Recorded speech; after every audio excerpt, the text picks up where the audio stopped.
This is a podcast presented by Hard to Find Media. Subscribe to Hard to Find Media on youtube.com/Hard to Find Media Network. This shit is free. Share it. Blast it.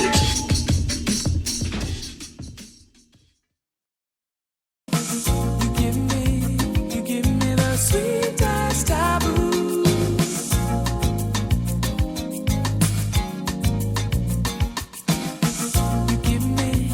Hello and welcome to The Hardy Boys, Episode 3, a podcast about the BBC and FX co-produced limited television series Taboo, starring our man, Tom Hardy. My name's Jason. It's Mac.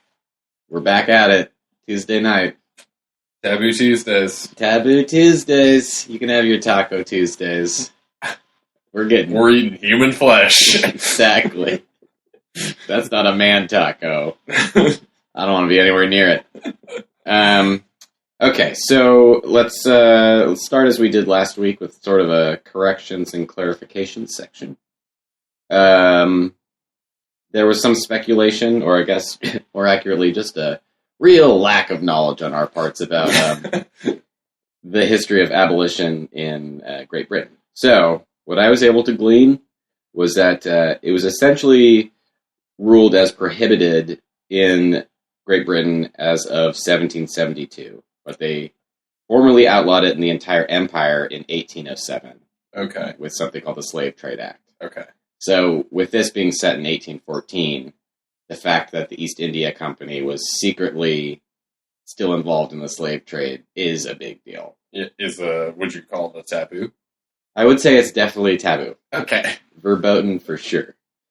And next, we answer your big question from last week, the one on everyone's lips. Yeah. The only real burning question that I had coming out of last week. I mean, fuck the actual cliffhanger. This is what the people want to know. When did the amazing American actor Larry Fishburne start going by Lawrence Fishburne? When was Lawrence Larry? Larry became Lawrence as of 1993's What's Love Got to Do With It, where he played Ike Turner. Interesting. Which I believe was like a TV movie. Am I wrong? I think I want to say you're wrong, because I thought that was sort of like an Oscar-y movie. Oh, was it really? Okay. I mean, I don't know. This is also my idle speculation. You know, I'm probably just conflating it with, like, seeing it on VH1. I've also... You're like, this is a movie on TV. It's a TV movie. You know what? I just am delighted that our note of business we have to remedy from last week, now we have to remedy another Lawrence Fishburne-related question. We're digging ourselves into a deeper and deeper Fishburne hole. It's like an Inception versus all Lawrence Fishburne factoids. Yes. Okay. But it gets even more complicated. Here's another layer of the psyche. Give me the Wham moment. Yeah, sure. There's an exception to this. He's Larry from the start of his career until 93, except in 1982, when in Death Wish 2, he's credited as Lawrence Fishburne III. Wow. Yeah. He's in Death Wish 2? Canon Films is Death Wish 2. I've never seen a Death Wish movie, surprisingly. I haven't either. Yeah. I've been curious to watch the first one, but does he have a prominent role? I did not do that level of research. All right, well. That's a podcast for another time. Yeah. It's running the Death Wish series. And we spent a fair amount of time last week talking about Hardy's character being able to sort of move between classes and castes, if you will. Yeah. I found this interesting excerpt from an IO9 article. Mm-hmm. That was an interview with Hardy, where it says, Hardy describes James Delaney as someone as grubby as Bill Sikes on the street, but who could also walk into high society and traverse between all the classes, who is an outsider, but also intrinsically part of the fabric of the inside, too. And somebody who is deemed to be insane and dislikable, and it actually is the direct reflections of the insanity of the societies who are, the socialites who are saying he's mad, when actually everybody around him is actually disgusting themselves and mad themselves. Fascinating. So, that's exactly what our boy was going for. Yeah. He's got his finger on the pulse. the thematics of his own show, which is good. Well, Always ideal. Good on us for picking up on that. Sure, one or the other. We're so smart. Backpats all around. We're so smart about almost everything except for everything. Yeah, except for all of the historical knowledge that we should already have. So look forward to more Fishburne updates next week. Yeah, I can't wait to get fish burned again. Episode 3. How do you feel about it? Very positive. Yeah, I liked it too. I liked it a lot, and it was just interesting how, to my mind, it mirrored the structure to a certain degree of the second one too, where it's just like, here's like what this one is about, and it's going to be sort of a kaleidoscope view of like a bunch of different like facets of London. But this one had a theme, an overarching sort of, or at least like a through line. Yeah, which was really interesting. Yeah, and we'll address it as it comes up. Yeah. Well, I mean, it nicely deepened overall just like Delaney's character for me. Yes. I would agree with that. We can elaborate on momentarily. And I suppose it does, if not opening on a taboo act, opens on the implication of one, which would be that, Winter, the virgin, possibly Helena's daughter, and some other real grungy urchins find the assassin Silvertooth's body washed ashore. They look like gritty Lost Boys. Yes. Like, that's what it feels like. Yeah, like homeless steampunks. Yeah, totally, with, like, shit and makeup on their faces. Yeah. Real weird. But yeah, they discover a body, a very familiar body. The would-be assassin Silvertooth. To him, it's Mr. Silvertooth. Right, Mr. Silvertooth. Sorry, I forgot to be formal. Who is, like, eviscerated, though. Like, his whole stomach is just, like, open. It's open. Crabs are crawling out of it. Yeah, it's not. And I think one of the urchins is like, maybe the fish's egg is hot. And Winter's like, maybe the fish is, maybe not. Yeah. Money's on, maybe not. Yeah. Betting money, for sure, is on, maybe not. And she lays claim to the silver tooth. Yes, she's like, that tooth is mine. Yeah. Get out the special dental knife that you carry. 8-year-old. Because apparently this is what we do, is like ransack bodies. That's what 8-year-olds did back in the day, man. You gotta have fun somehow. Hey, you gotta let off the steam when you're an 8-year-old. It's a pre-Pokemon world. Yeah, that's their equivalent of Pokemon Go, is ripping out strangers' molars. Yeah. So, when last we saw Delaney, he was bleeding out with a knife in his side in a dirty alley. And we pick up with him again on the operating table in Dumbarton, the American Spies. Yep, our bud Michael Kelly. Office. He's fixing him up. He's stitching him up. He says to Delaney that he had one of his own agents following him the night previous. He says, real cash, my agent said he saw some unspeakable acts. I gave him the day off. Yeah, which made me so happy. Like, this guy's got a little PTSD. The idea that Dumbarton was just like, oh, that is fucked up. Yeah, no, you need a day. Go home, play some Pokemon. The idea of, like, someone letting you take a personal day on this, like, place and time is, like, deeply funny to me, because I just can't imagine that being Pretty sure it's before that existed. I have to, like... I mean, I'll check on that, but I feel like I am correct in remembering that this is before weekends were a thing. Yeah, totally. Anyway, so I felt that Dumbarton was a lot more sinister in this scene than I expected.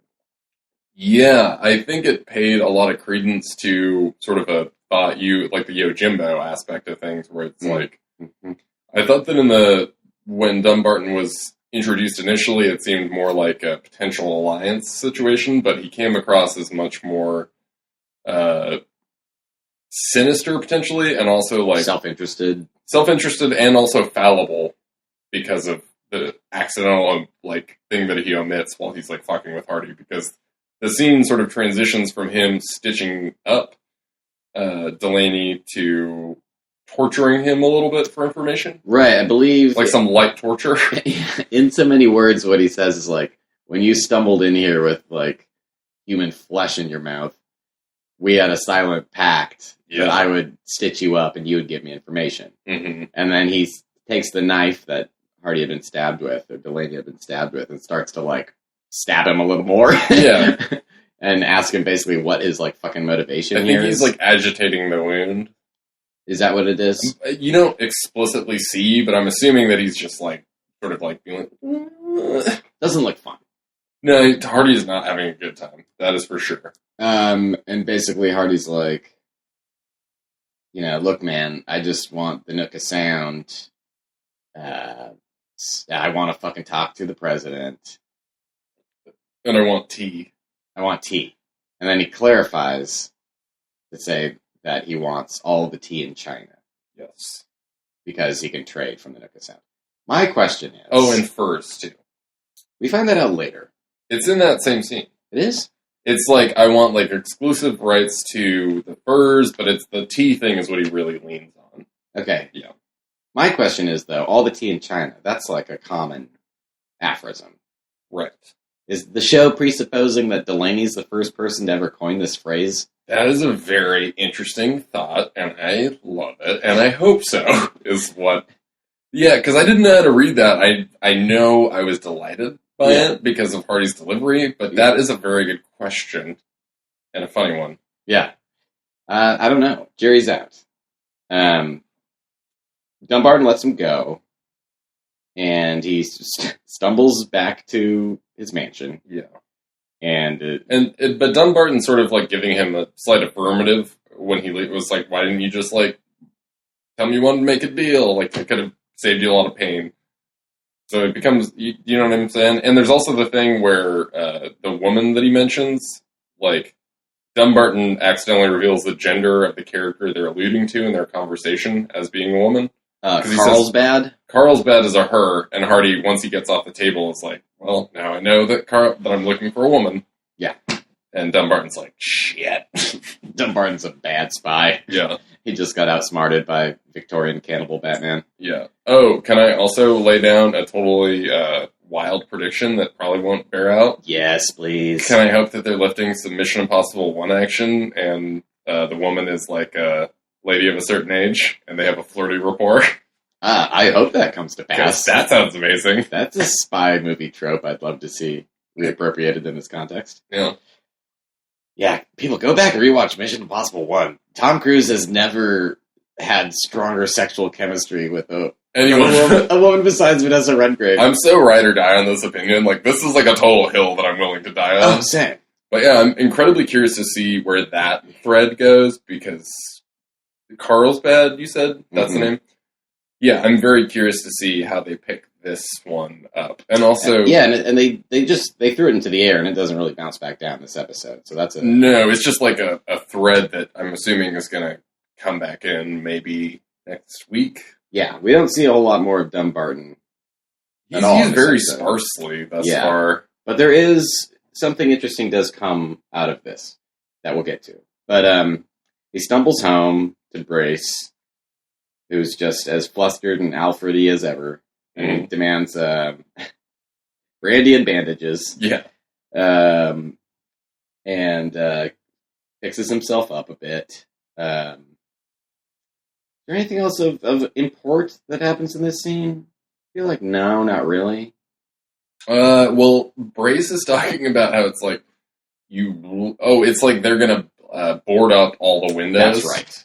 And it's also just like Brace is like you look just like your father, like with a pistol in your lap, just like we dad did the same shit when he was going crazy. Yeah, I think he more or less says that we can just have them nail the same boards into the same holes with the same nails, like because your dad did the same shit. So he's just like, Jesus Christ. Fucking Delaney's, because of the worst. Exactly. Why do I have to keep working with these fuckers? Yeah, why have I not quit my job? Yeah. And then do we go into an abandoned room in the Delaney house? I believe that's where it No. Wait, what am I forgetting? Next, we go to the docks, and we get the return of Atticus! Atticus! Who is there with an islander guy with the facial tattoos and stuff, who he introduces as his brother-in-law? Yeah, and a heathen. Mm-hmm. And apparently an eater of flesh. Mm-hmm. I liked this detail that, like, it's word's gotten back to Atticus about how shit went down last night. Yeah. And he's like, hey, well, this guy says that the tastiest part of a man is actually Yeah, the tendons totally. in the wrist. Like, giving, like, hey, I hear you're a cannibal. I know one too. Yeah, it's like the Twitter of this version of London. Like, somehow everyone already knows everything that happened. Everyone already knows he's a cannibal in this episode, which is great. Like, word traveled fast. But this also bears out a point that echoes across, like, every strata of this show, which is everyone already knows everything. And Hardy himself is like, well, I have a network of ears and eyes, which comes up later. But, like, that's a recurring thing that I noticed in this show is that, like, the, you know, blue blood types and also, like, everyone in the show is equally informed in an interesting way. So that's, like, one aspect of the playing field. Like, their intelligence communities are all equally good. Yeah, I feel like It's what it cool. is. Yeah, well, it's like the Underworld has their own sort of spy network or network of communication, you know. Yeah. And then clearly, you know, the Crown does, Mhm. and the company does. But they And then all overlap. They overlap, and then Hardy comes in as this outsider who has to, like, forge his own network. But he also already has a lot of those connections. Like Atticus, he knows. He knew Atticus and he knew Helena, Yeah. but he had to seek out Dumbarton. Mm-hmm. That's a good point. And Brace is kind of out of the loop. Brace had family secrets. Yeah, totally. Anyway, it just goes to reinforce that Delaney is both an outsider, but this guy who can, like, traverse Mm-hmm. betwixt the Yeah. various classes. Mm-hmm.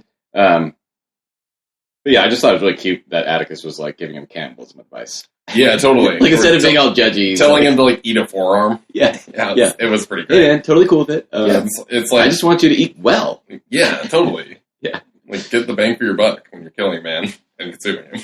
I think the biggest takeaway from this is that they're going to go to see Thoit, and that Atticus making has a brought him a bunch of guns. He brings him, like, Atticus gets off this boat and just hands Hardy a sword and then brings, like, a lockbox filled with, like, guns. And his thing is just like, these guns are great. You could shoot one with both hands. So he now has the capacity to go full John Woo, which is great. Yeah. Atticus straight up cues his ass up. Mm-hmm. And, but Thrace in this scene is like, I forget his exact wording, but he's... Brace, I'm sorry. Brace warns Hardy against trusting, like, basically, like... scumbags. Yeah. So now we have to be like, oh yeah, this guy is like a fucking monster, but he comes across very chummy. I agree, and I can't tell if that gets subverted later or not. Yeah. Jury's out. I'm curious to see how that plays out too. Next we cut inside the offices of the East India Company, and this episode, guess how long we had to wait to hear Sir Stuart Strange say fuck? Not very long. 0. It's his first line. 2 of his underlings walk into the office, he goes, fuck off. And then he says it again. It's great. But they're there to report that Delaney survived. He's like, I know. Word travels fast, you dumb shits. Yeah. He's like, guess what you don't know? Some men with guns and a cannibal showed up to Thoit's office to drop off a will. And it's Delaney's last will and testament, trusting the Nookasan to... America. USA, baby. Yeah. So then it's like, okay, great. That's a clever-ass move on his part. I agree. I really enjoyed that narrative development. And I wonder if the implication is that came out of his encounter with Dumbarton, or if it's just Delaney being shifty-ass Delaney. I mean, either way, it just works really well. It's like a very solid way to make him unkillable for the moment, while they pivot and figure out what to do about that. But it's also similarly hard to tell if he actually has any allegiance to the Americans. I don't think he has allegiance to either, which is why it's definitely a takeaway of this whole episode, which again elaborate on momentarily. It is starting to seem very Ojibwe-y, especially as things progress in this episode's plot. Delaney goes home, and he is still searching for the deed or the contract to the land. Yeah. On whatever deer pelt or whatever it was written on. And so he's like, the only room I haven't searched is the cellar, which apparently is flooded or something. I can't quite tell. But he goes, I must beat the tide. I must beat the tide! As he, like, stumbles down into this, like, waterlogged And basement. keep in mind that he's just, like, it's, like, pure Tom Hardy pain acting, because he's, like, dealing with his, stab wound. But yeah, he goes wading down there, and So much good Tom Hardy pain acting this episode. There's a lot. It was bringing me great joy. There's a surplus of that, and a surplus of one of our other favorite Hardyisms, which is the nonverbal acting sounds. Yeah. The weird, like, grunts of affirmation or denial or curiosity or disgust or whatever, Oh, it's very good. But he's wading through with a lantern, and he goes and recovers a very familiar dress. Yes, his mother's dress. We're Presumably, assuming, yes, mom's dress. Flashback face paint lady's dress. Yeah, but I think it's the mom. Yeah, and he, like, sees her face in the water and stuff. So he's having, like, visions. He's like, who's there? Turns out somebody is there, though. Yeah. Winter has come to deliver the tooth. Mm-hmm. And she's like, I saw you.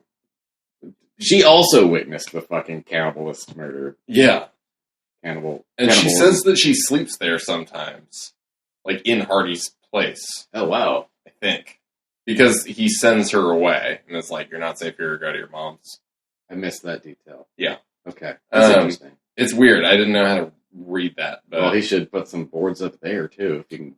He should also bail out his basement, because it is filled with fucking water. That can't be good. No. That's like a black mold recipe. Yeah. I saw one. She also points out that he has the bird scarification she sees, because he's in sort of a loose garment. He's in, like, full pajama mode because he got stabbed. He pretty much is every time he's home. He's like nothing but comfy clothes. Yeah, just like a dirty, baggy shirt. Yeah. But she recognizes his scarification, and she's like, the bird on your neck, I know what it is. I couldn't quite make out what she was saying. It's the sun catcher? Or the sand coffer? Yeah, I think that this is going to come up next. Like, I think this will be clarified going down the line. I don't think we've missed anything there. Right. It's like a withheld mystery thing that they're continuing to try and deepen. It's very much the Westworld maze design. Yes, totally. I hope it pays off in a better way than that did. But. Yeah, that didn't bother me as much as it did a lot of people. It didn't bother me, but it was like sort of a visual red herring when it wasn't necessary. Yeah, totally. I can appreciate your perspective.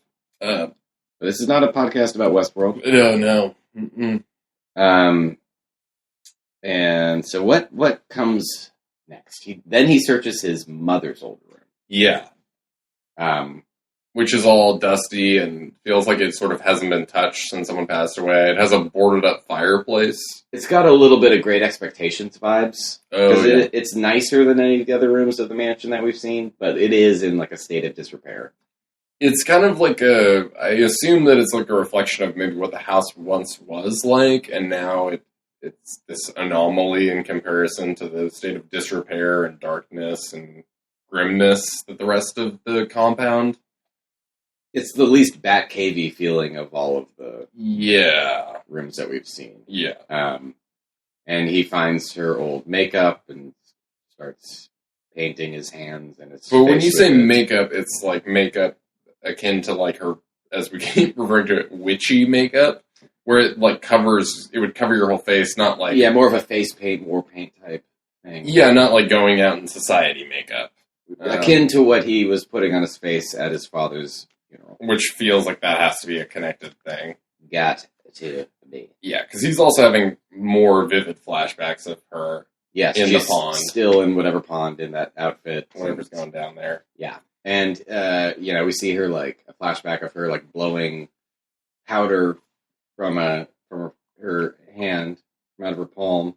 And he does the same thing with ashes from the fireplace, which was boarded up, but he tears those boards down. Yeah. And, I mean, and also he's just getting increasingly filthy. Yeah. Covered in soot and ashes and makeup and grime and whatever he walked in with. Yeah. But in that act of like recreating that sort of like blowing on the dust thing, it uncovers a design on the back of the fireplace that is that bird Thing design that he has like scarred into his back, and that it he was carved also into in- the ship. Yeah. So Brace enters, and this was you pointed out earlier in the episode, and I feel like this was one of the better examples of this, and it happened a lot this episode, Mhm. and delighted me every single time. That this feels like a more accurate portrayal of what it would be like to live with Bruce Wayne.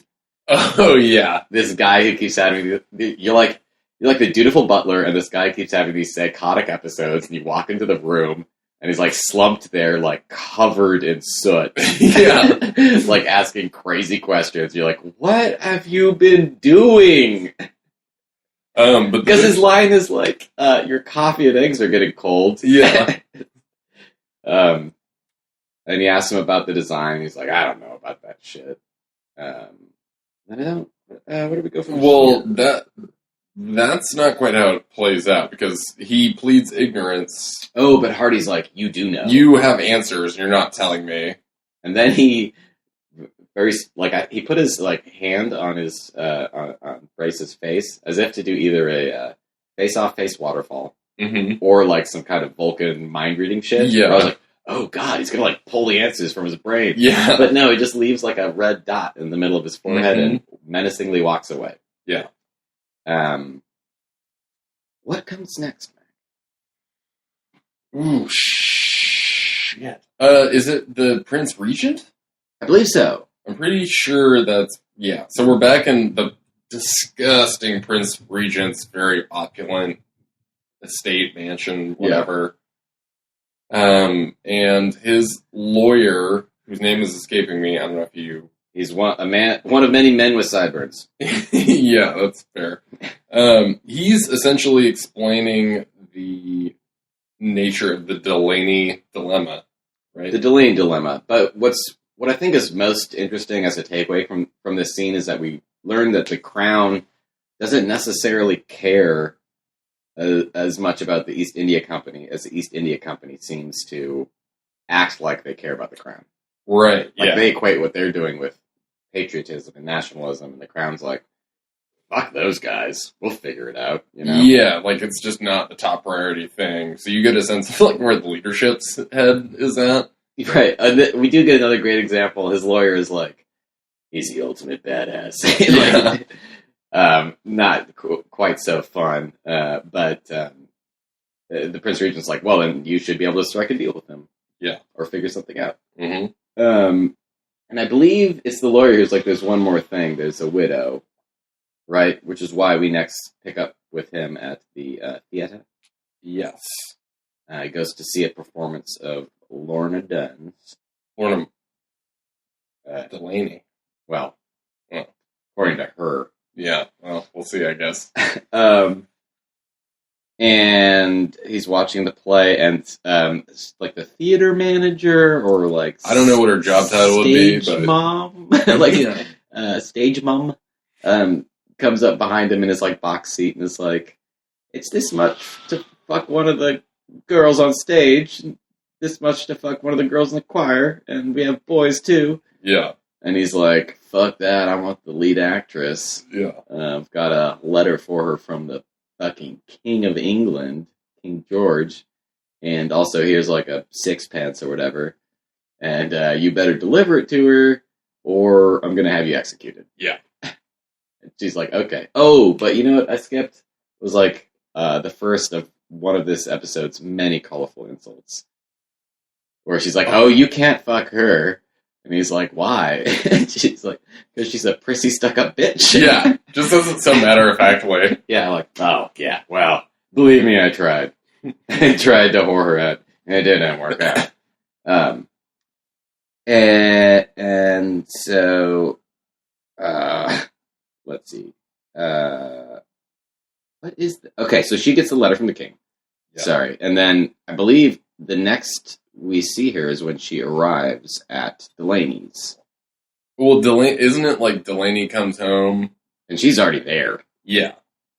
she's got a fucking parakeet in a cage for some reason. And Brace is like, there's a crazy lady here. I didn't know what to do. Don't think I wouldn't shoot a girl. like, whoa, okay. Delaney's like, hey, listen, man, I'll handle it. Yeah. They have this conversation where basically what she lays out, and I can't tell if this is at the behest of the crown or actually what she wants. Unclear. Yeah. But I feel like she may be being compelled to do it. I agree. We just don't know enough about like her actual motives at this point. No, she's still a bit of a mystery. Yeah. Or whether or not she was even actually married to Delaney Sr. Yeah. Who knows? Dutch India, or East India could have easily forged the documents. Yeah, like we were talking about last week. Who the fuck knows what authenticity meant in this time? I don't trust Lorna. Me neither. I'm curious about it. But anyways, go on. What she explains to Delaney is that she just wants the house, man. Yeah, she doesn't give a shit about the island. Yeah, she's like, I'll take my half of the estate and give you your half of the island. Yeah. Or basically, yeah. The house for the property. And then Hardy promptly has like a weird vision freak out thing again. And because he's staring into the fire. Yes. Not before getting off some really pithy remarks, though. Oh. Like, peak pithy Hardy. Yeah. Some of the highlights of the episode for me. Like, when he sees a canary, she, like, provides him with a document. And he's like, is that from the king? She's like, no, it's from my lawyer. And, like, immediately throws it in the fire. Yeah. She's like, that was a duplicate. Yeah. And, he like, looks at the canary, he's like, is that your lawyer? Yeah. And then as he's sitting down, so casually, he's like, you know, my butler wanted to shoot you in the face. It was hilarious.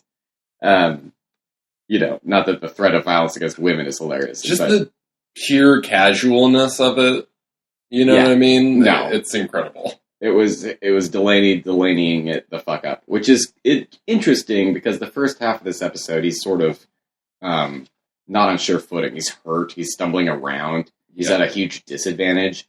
And then, by way of a long letter-writing montage between him and his half-sister, Zilpha, we sort of advance in time to the point where he's like, wearing the coat again. Wearing the top hat. His ship's in good shape. He's clearly been, like, getting that thing into working order, so... He's the assured badass we remember. Yes. Which is why he's so ready to put Lorna down, you know? Mm-hmm. And she's, like, talking about how she does business with the king. And he has the amazing line, as a rule, the king rarely makes business with an actress that isn't up the back alley of maiden name. Yeah. It's just like, woo! Yeah. Yeah. Strike one on the zinger column for Delaney on that one. Which, of course, is not true.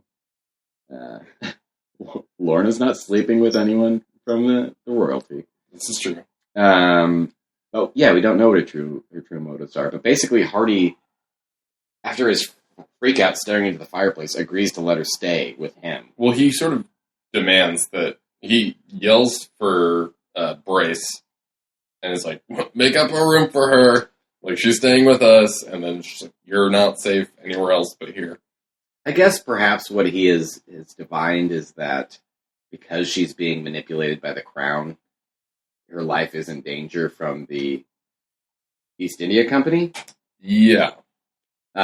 Because we may or may not have skipped over a scene that I have a lot of questions about and intend to do some research on between Sir Stuart Strange and Mutton Chop Lawyer Guy. Let's just cover that scene now, because it was either before or after this. It was one, in very close proximity to what we're discussing. But we see Strange sort of getting put in his place, and you see where he exists in the broader chain of command. Yeah. Because this dude is above him, because he's like the lawyer advisor to the Prince Regent. The Prince Regent, yeah.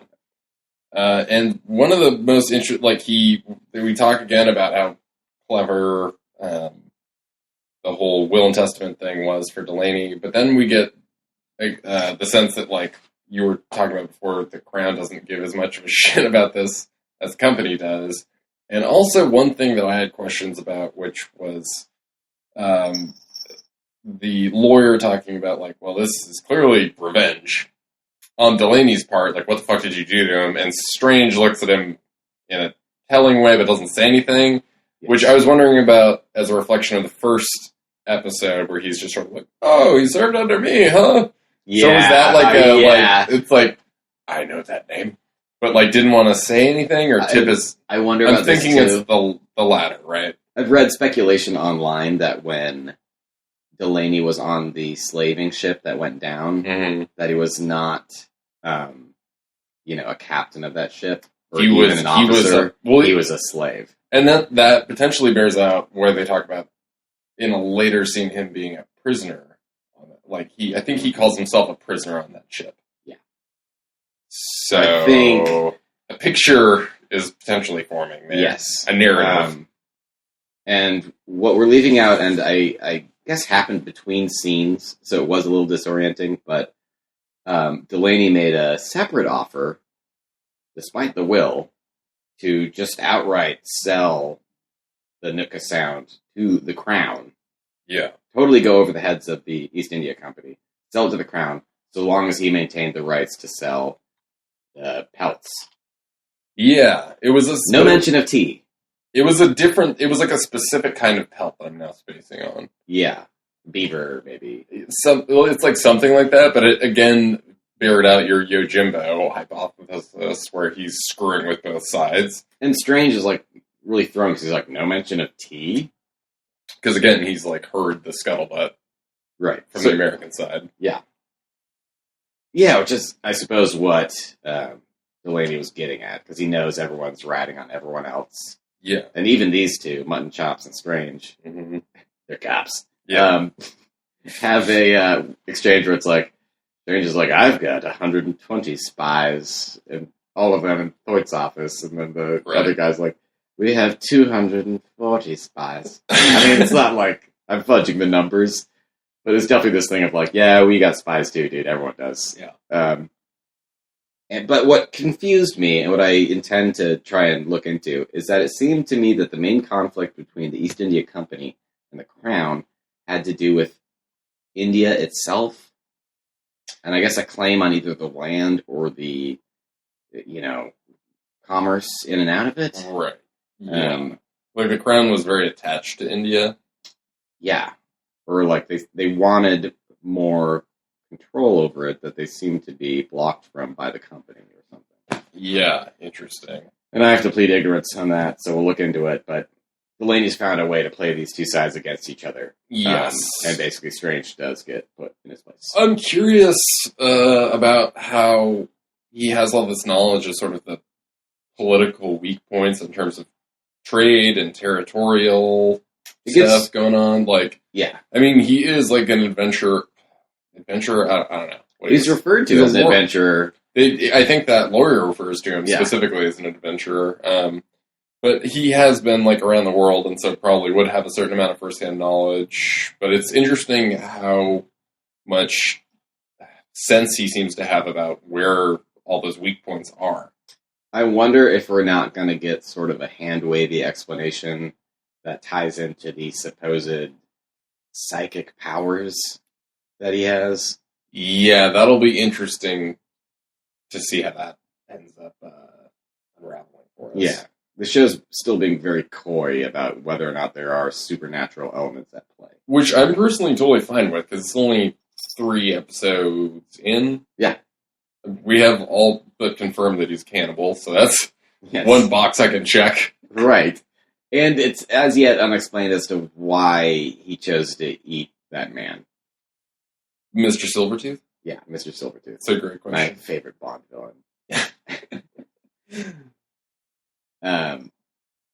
Yeah, because it was it like an urge he couldn't suppress? Was it a thing he did on purpose? Well, we do not know the intent behind the action that he committed. Is it that thing we like gain another man's strength by eating his heart? That was my first blush. Like that, it's Tom Hardy, so it seems like that would be a thing he'd be into. Yeah.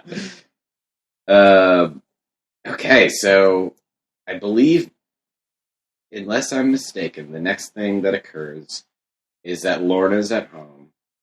Hardy's being a real asshole at dinner time, just like violently like slamming things off of a table to make room for a giant map.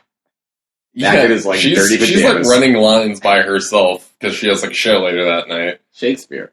Yeah.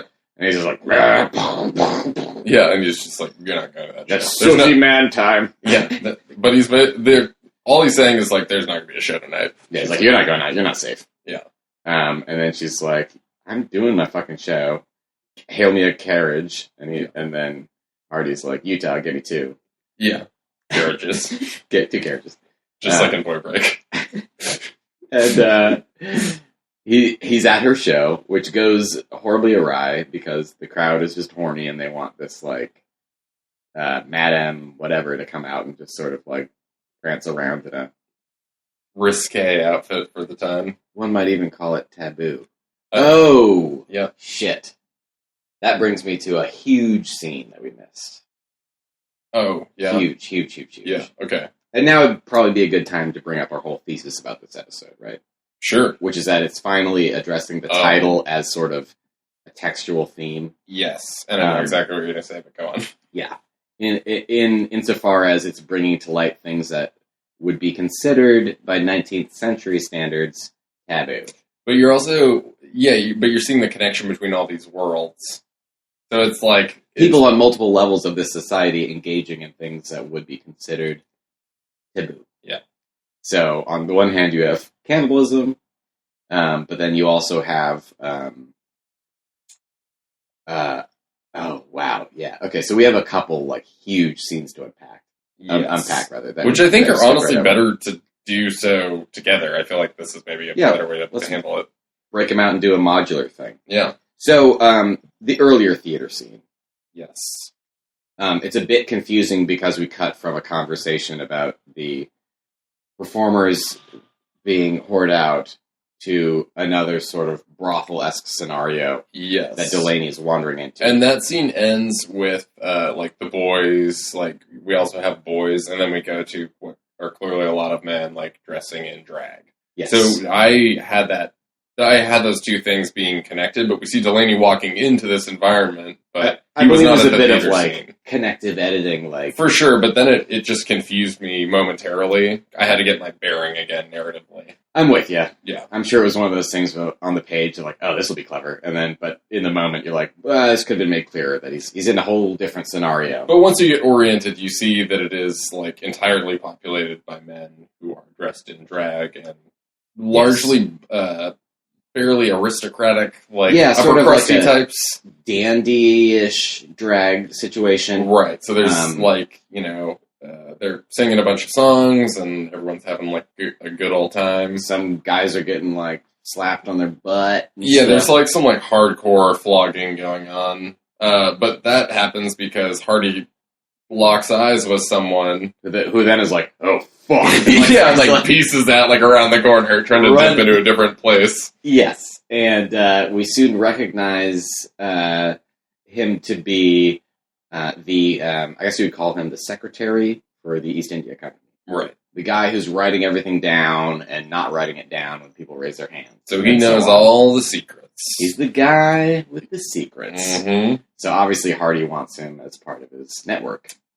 Turns out they also had a pre-existing relationship. They were at seminary together. Yeah. And Hardy exploits this knowledge because he's like, you know, I knew you had a thing for me. And this poor guy, he's like in tears. He's like, I was in love with you. And Hardy's like, didn't we like share a bed? And he was like, it was agony, like beautiful agony or something to that effect. And this poor guy's being blackmailed.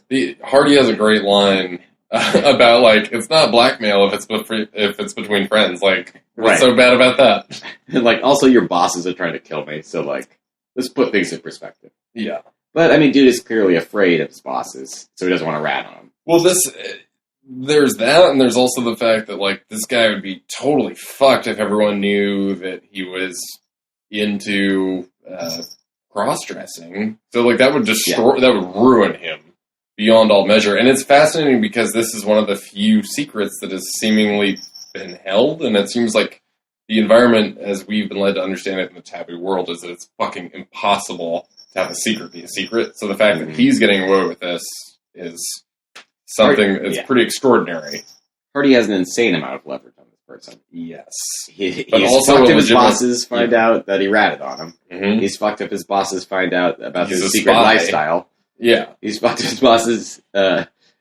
He's got the leverage of like, I know you are in love with me, maybe.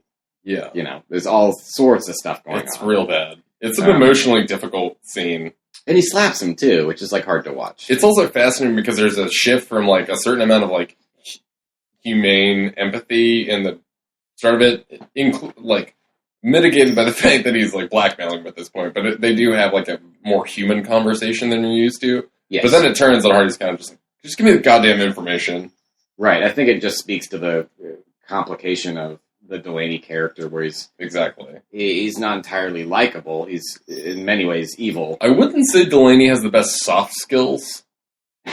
You know what I mean? Like, if I was like his HR manager, that would be a thing I would tell him to work on. He's a master of both micro and macro aggression. Yes, exactly. So that scene is, in one respect, a very interesting exploration of a lifestyle, perhaps let's say, that is considered taboo at the time. And it's fascinating how little judgment Delaney has to tender on the matter. He's a fucking cannibal. Like, who's he to judge anyone? That doesn't stop a lot of people from judging a lot of other people, though. No, I guess is more what I'm saying, but it just his complete lack of like caring. I mean, I do think it's the cannibal thing, but I think that also speaks to like Delaney's character, that he just does not seem to draw these like divides at all. Class distinctions. Well, no, I mean, and he's it's like if someone's a piece of shit, he's just gonna be like, fuck you, but like everyone like it's entirely like about his relationship with that person, not at all like their social standing or their orientation or anything else, Which I'm sure could be traced back to the fact that he's the child of a, secretly First Nations Native American person. Right. And has also presumably gone through hell on that slave ship. As yet unspecified hell. Yeah, exactly. And so the other, interesting, kink-related scene, I guess you'd call it. It's interesting. It falls under the umbrella of taboo-related topics, certainly. There are two more, but yeah. Okay. The husband one, though. That's the one I'm getting to. Please bring up this pile of awkwardness. Hardy's walking into his brothel coom office. Yeah. And finds... I wasn't ready. Sorry. That's coom. No, it's classier now. Thank you. I mean, the spelling remains the same. Yeah. I'm sure he washed it down a little. Yeah, I'm sure Delaney was really concerned about washing down the office. Remember when he just blew a bunch of like ancient soot in his own face? That's true. It probably sticks to the chairs when he sits down. We have yet to see him bathe, so jury's out on what he smells like. Yeah, it's not. Well, I mean, one time he jumped in like the water when he was climbing onto the other ship. That's the closest he's gotten to bathing. It's a good time that it's a good thing for him that it's a time in history when everyone smelled bad, such that he can still surprise people when he enters a room. You know what I mean? That is a very good point. Because I feel like he's like his odor is probably like 10 times that thing when like you haven't washed your feet in like a day and it smells like cheese inside your shoes. Yeah, yeah, totally. That's like his whole like body odor. Yeah. Like, yeah. He's got like a crust punk in the QFC vibe. Yeah. Where it's like you sense it coming around the corner. But to the point. The chemtrails of them, like, you could, like, trace that person by, like, going up the scent. You know exactly what was on their shopping list by following it around. It's such a good thing that police dogs weren't a factor. Oh, man, they'd just be barking all the time. Yeah. But anyways, the husband enters into his office. Is waiting for him. Yeah. Under the guise of wanting to sell him insurance, which I guess is his line of work. I think this might be the first time we're learning that. Yeah, because we had some lack of clarity there. We're just like, he's racist, he's a businessman. Yeah, exactly. But for Hardy's new boat, which is, you gotta have insurance. You gotta have insurance. Gotta be safe. And their conversation starts with this sort of like, I bet it's hard for you to get insurance because you sink boats. and then rapidly goes in a direction I did not see coming. It's sort of like See you beneath the surface simmering fuck you stuff with Hardy being like, yeah, you want coffee? Yeah. It plays out elaborately, though, for a minute. Yes, it's a very interesting scene, Mhm. and I think it starts out seeming like the husband, whose name we really should learn, so we just stop calling him the husband, but fuck that, he doesn't deserve it. Yeah, I hate him so much. I was just waiting for him to say something racist, and doesn't come right away, but it comes later, like a fucking atom bomb. Mm-hmm. And it seems like he's trying to suss out what Hardy's plan is. He thinks he's going to go to Africa to trade, and Hardy's like, no, not my plan. Yeah. Got my own thing going. And he's just getting ready to leave. Oh, that's what it is. So Hardy kind of walks into this, or sets himself up, honestly. Because he's like, I already have insurance. It's with this guy named Cole. He shoves this document in the other guy's face. He's like, I'm sure you recognize my handwriting. Intense, as in, I know you're reading my fucking letters to my half-sister. Right. Fucking controlling freak. Yeah. And then the guy's like, I will have that coffee. And he sits down and proceeds to explain to Hardy that his awareness of his wife's incestual past has led to an increased horniness in him. Yeah. He says it makes him really hard. Yeah. He's like super graphic about it. He says their sex life has become murderous.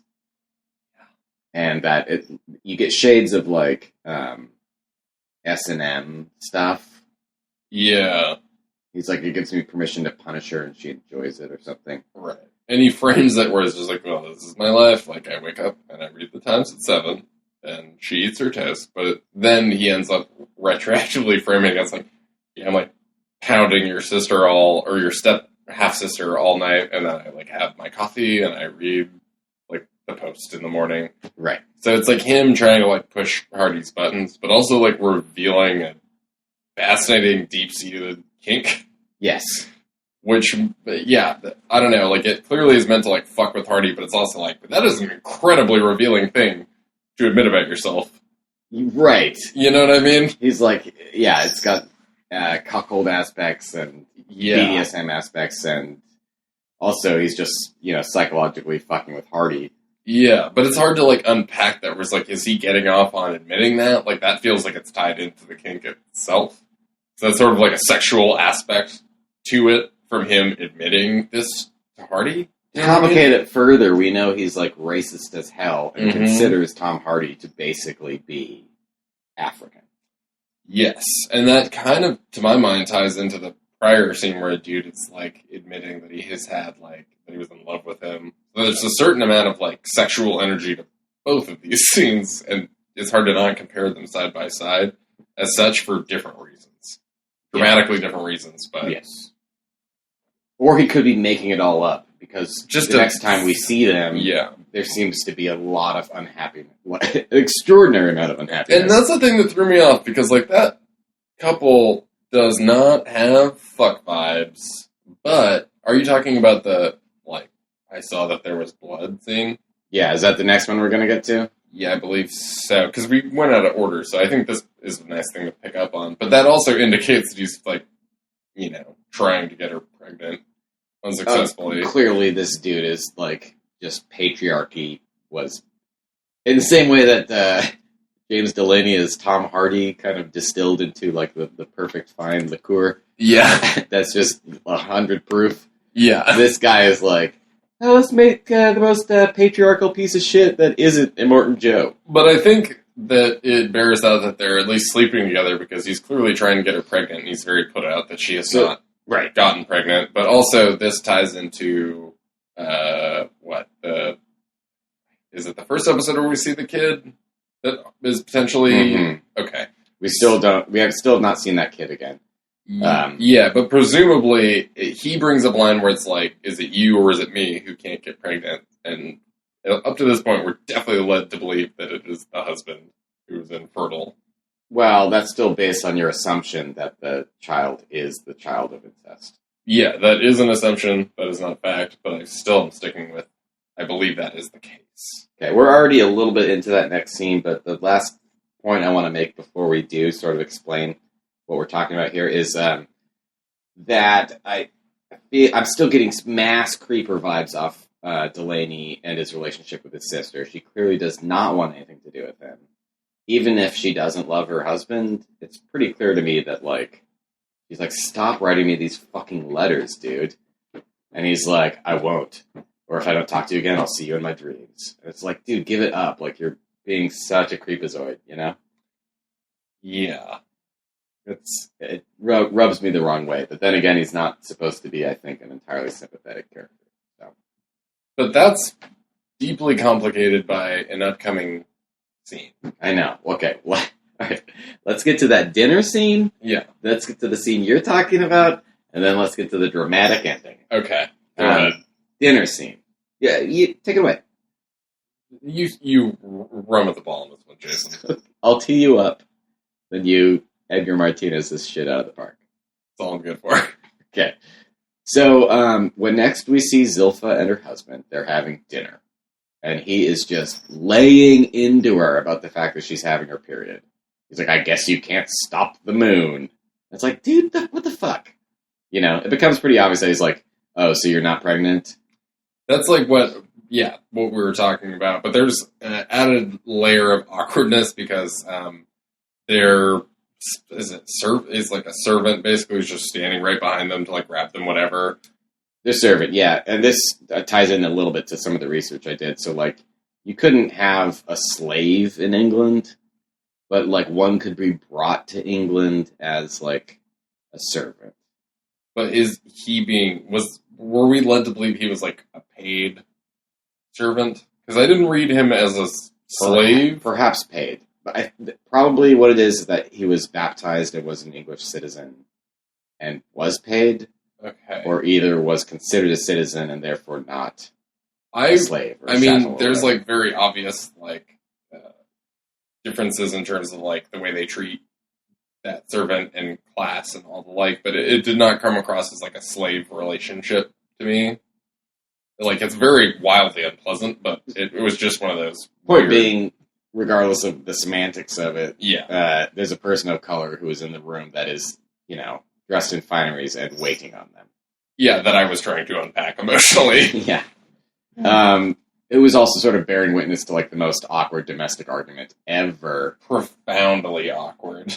So awkward to the point that Zilpha's, like, trying to get him out of the room by asking for oranges because her husband is screaming at her about the fact that she's having a period. Yeah, and he's going through her dirty laundry. Yeah. And seeing that she is bleeding, basically. This guy is the worst. The combination of the bizarre Hardy scene in this just makes him all the more detestable. And as you said earlier, I can't wait to see his comeuppance.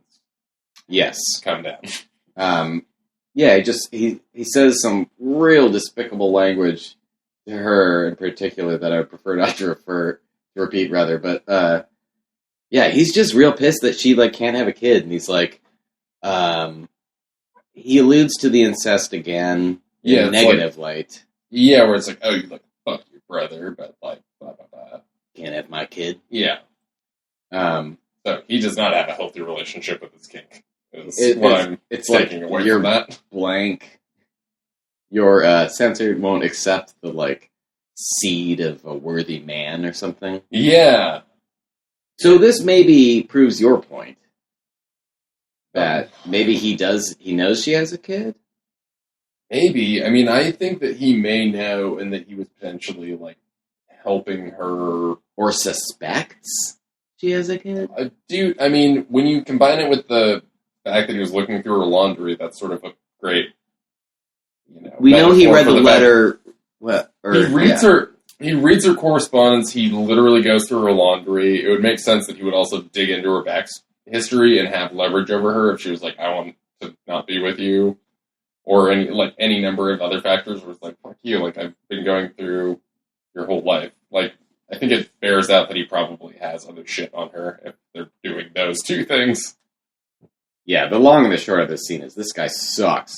He's the worst. It is escalating levels of suckiness every episode. Yeah. Just astoundingly so. So yeah, I can't wait for Hardy to like eat his intestines. Rip his spine out like the Predator. Yeah, exactly. Something equally horrible. Whatever flavor of fatality Tom Hardy lays on this dude, I'm gonna... Fatality. I hope that it just ends with fatality juxtaposed in the Taboo font. Yeah, like a classy Victorian font. Yeah, totally. But like still like blinking. Yeah. Okay, so that other scene we're referencing. Hardy's waiting alone at church. Zilpha enters the church. Yeah. They sit down on these pews across the aisle from one another. Symmetrical shot, perhaps alluding to your theory about the O's in the title of the show. Yeah. Being some sort of idea of like a reflection or a duology of those two people as a unit. It's like, totally. An inseparable unit. He's like, well, you called me here. What the fuck's going on? She walks over to him, sits in his lap, like she's grinding at the club. Yeah, it's like a pulling up my skirt, like sitting down on, like straddling you. Yeah. Sit down. Like kisses him on the cheek, gets up, and then straightens her skirt, and then like, I never want to see you again. Yeah, so... and he's like, you will! Yeah, but also, like, those two actions dramatically contradict each other.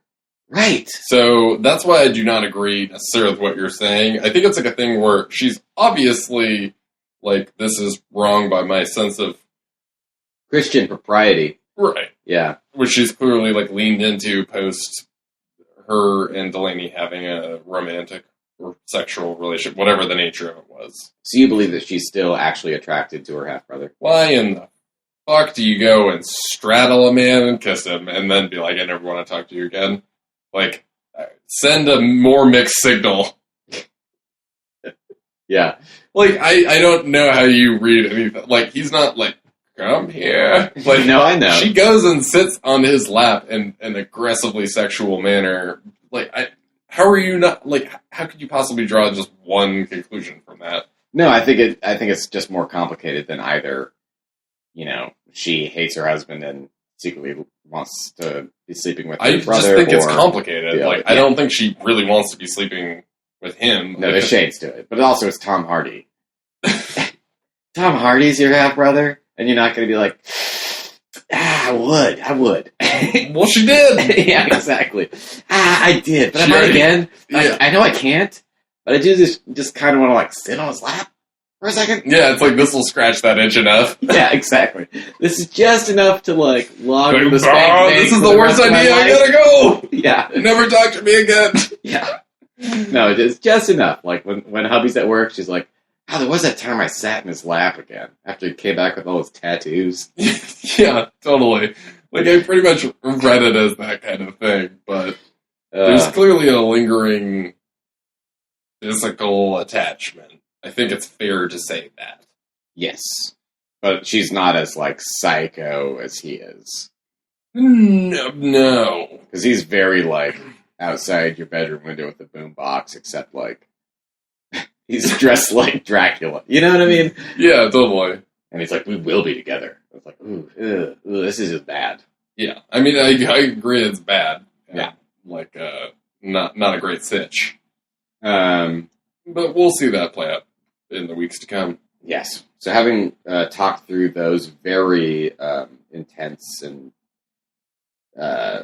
dense scenes and thematics, should we get to the Lorna? the this week's big cliffhanger? Yeah. So So Lorna pieces out of the theater, right? pieces out of the theater. Hardy he espies from across the theater another woman leaving the balcony. And as Lorna's leaving the theater, Hardy's a few paces behind her. Yeah. Clearly following her, presumably for her protection, but Lorna looks freaked. And a carriage pulls up. The woman that Hardy had seen opens the door, and she offers to drive Lorna to her home. And she's like, oh, I'm like a big fan. I'm a big fan. Yeah. It turns out she is, or perhaps is pretending to be, someone with a lifestyle also deemed taboo at the time. Yeah.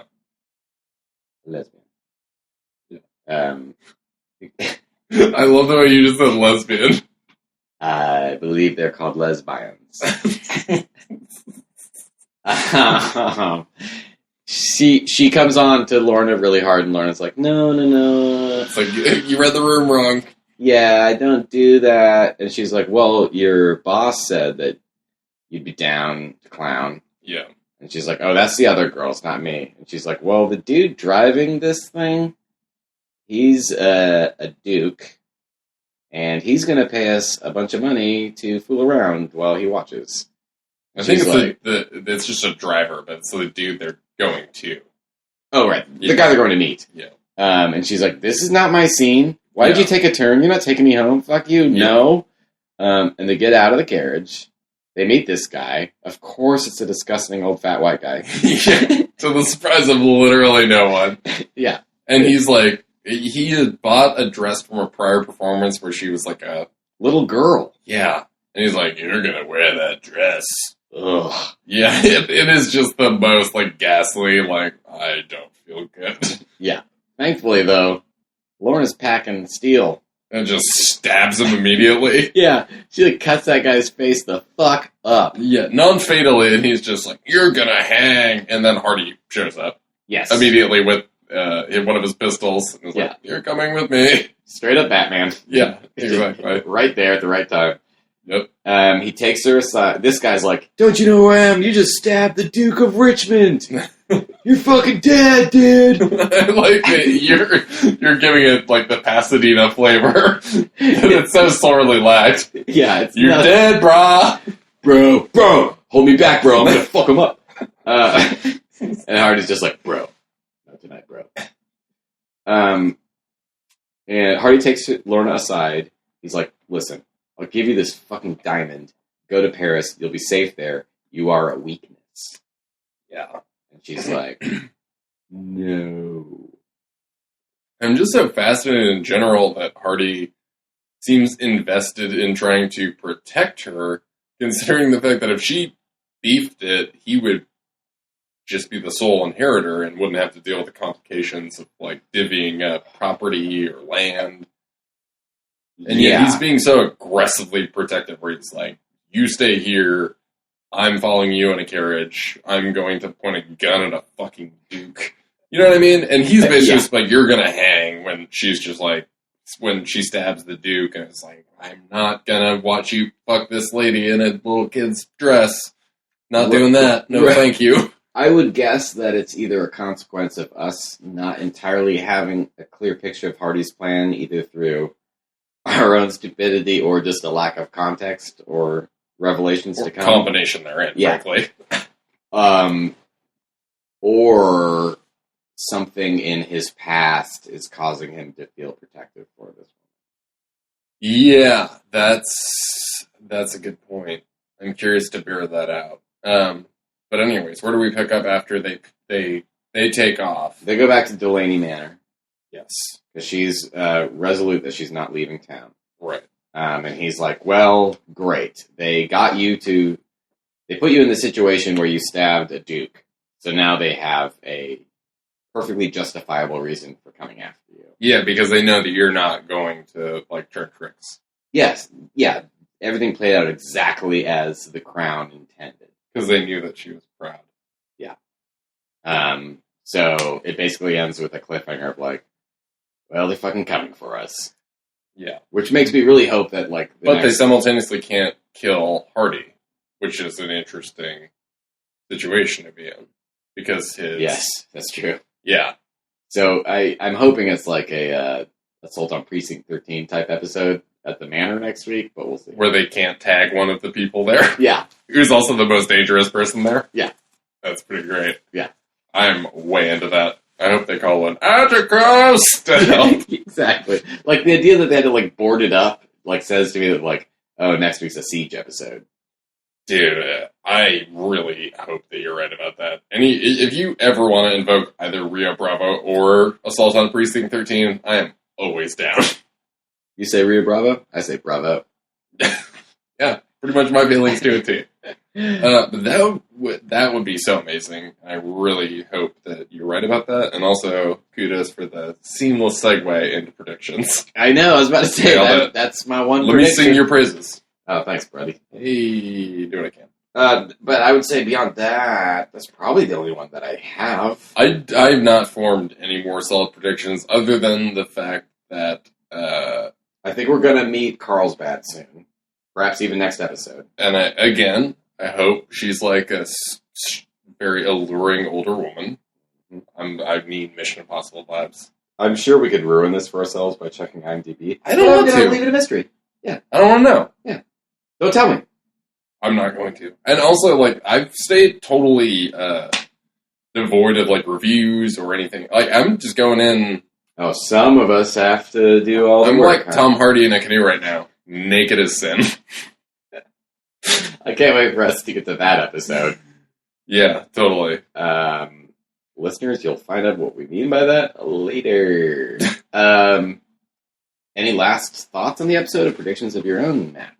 I was just saying, I don't think that this episode really gave me.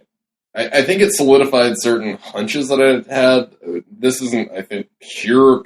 No, actually, that's wrong. We know that the woman we kept referring to as Witchy previously is his mom, going off the makeup cues and stuff. Yeah. But one thing, one aspect of curiosity I have is now that I've realized that the makeup seems to be a recurring thing. I'm curious to see how one of the pieces of key art that I've seen, where Hardy has similarly elaborate makeup, comes to pass. Because that seems to be some sort of, I want to say, cultural connection to his mother's side of things. And I'm curious what the significance of it is, I guess. Because they're certainly building it up in a, methodical and seemingly meaningful way. So I want to see how that plays out. And what her mother's either religious or spiritual or whatever's going on with that side of the family. I'm curious how that ends up coming together. Likewise. I want to double down on a prediction from last week that they're building up the boat because it's what they're going to leave England on at the end of this season. I think that you're right about that. I also think that's a really sensible way to end the first season. Yes. Potentially. And now they've announced a second, but I'd like to bring up a piece of gossip that was going around as of 2 days ago in the British tabloids. Oh, you got some hot goss? I do. It's what happens when you pay attention, Mac. I wish I knew. They're all astir that Tom Hardy's production company that he set up to make the show lost $2 million on the show. How did they lose $2 million? Because they went over budget. Oh. By that much. The general wisdom is that he'll make it back on home video and streaming licenses and whatnot. Right. But for the time being, he's like in the can, or in the red rather, and they're like trying to make a big to do about it. Like, oh, Crazy Tom falls to his face. Like, the show's not a hit. Right. Which, I don't think we have any investment in whether or not it's a success. But I'm surprised by the reaction, honestly. Because we've caught up with critics now, or at least for what came out as like pre-premiere reviews, right? They were sent 3 episodes in advance. We've seen those 3 now. I don't think it's the shit show that it was sort of made out to be. I don't think, I haven't read as many reviews as you, it seems like, but I would not describe it as a shit show at all. It's very specific, and I don't know. I don't really get, in general, where the sort of lack of interest comes from, because that's the thing that I find fascinating about it. It's like, it seems like it's harder for people to glom onto, because I don't have any other friends who are watching it, which is, I don't know who we're making this show for other than ourselves, but that's kind of the whole point. Yeah, sure. And it is a very interesting show to talk to. And I feel like it's worthy of the engagement, but it's strange to me that it doesn't seem like it's grabbing people. No, and my understanding is that the ratings in the UK are poor, and I have no sense of what the ratings in the US have been. But I know it was aggressively marketed. Like, I didn't watch a single football game in the last 2 months that didn't have, like, a Taboo, or multiple Taboo ads doing it. Yeah. At least not a game that wasn't on Fox. Or that, any of the Fox network games had a fuck ton of Taboo ads. Like, they were just, like, shoving it down your throat. And maybe the ads were too weird, or people still don't care about Tom Hardy as a movie star enough. It maybe makes the fatal sin of selling Taboo is what it is, which is, like, fucking bizarre. Yeah. I mean, it seems like the BBC and FX collectively decided to buy into the weirdest fucking show. I wouldn't call it the weirdest fucking show. It's not easy to sell, though. You know what I mean? No, but it's something as weird as the Young Pope is like something of a hit right now. At least in terms of the Young word of Pope's like mouth. funny and kind of accessible by virtue of like the absurdity of the humor. Whereas this, I don't know how I would try and sell it to anyone. Yeah, the Young Pope's also like pretentious and difficult, despite being occasionally campy and funny and surreal and bizarre. I mean, don't get me wrong, that's a great show. But the Young Pope also came into like it became like a meme, whereas Taboo just hasn't like connected on any level that I've really seen, you know? You just don't see it pop up as much. It didn't come with any kind of baked-in ridiculousness. It was like, oh, Tom Hardy's doing a gritty Victorian drama. Right. That's either, like, right up your alley or, like, yeah, okay, seems about right, you know? I feel like Taboo's maybe going to be a show people get around to after the fact. I'm guessing it'll hit Netflix in, like, a year, and then a bunch of people will watch it, you know? Yeah. But who knows? We'll see. At least we're still enjoying it. I'm having a talking great about time. it. Yeah. Yeah. And I'm curious to just get the scoop on Delaney and his deal. well, we have 5 more to go, right? Yeah. Yeah. There's still a lot yet that could unfold. And I'm sure he will.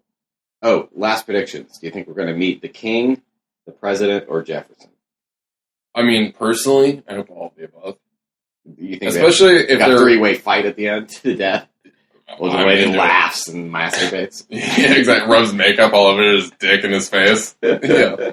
And just screams for Atticus to bring him his sword. Nothing would make me happier. Something tells me that's not It's how going it to be ends. Stephen Knight's finest hour as a writer and director. Atticus! He just eats all of their hearts. Yeah, exactly. Which is the last scene in Taboo is just him, like, thrusting his fist through Thomas Jefferson's, like, heart. Oh, boy. On that weird note, until next time, Yeah. we'll see you. We'll see you next Tuesday. We'll see you next Tuesday or Wednesday. whenever Wednesday, these go up, realistically. but, and we'll get to the bottom of this fucking Larry Fishburne mystery. Oh my god, I'm so sorry for deepening the Lawrence Fishburne horror show. We'll see what happens. All right. Alright, Bye, guys. bye. You give me the sweetest taboo.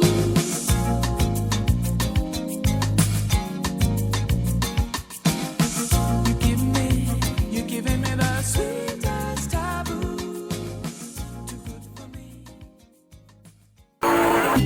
This has been a podcast presented by Hard to find media. Subscribe to Hard to Find Media on youtube.com/Hard to Find Media Network. This shit is free. Share it. Blast it.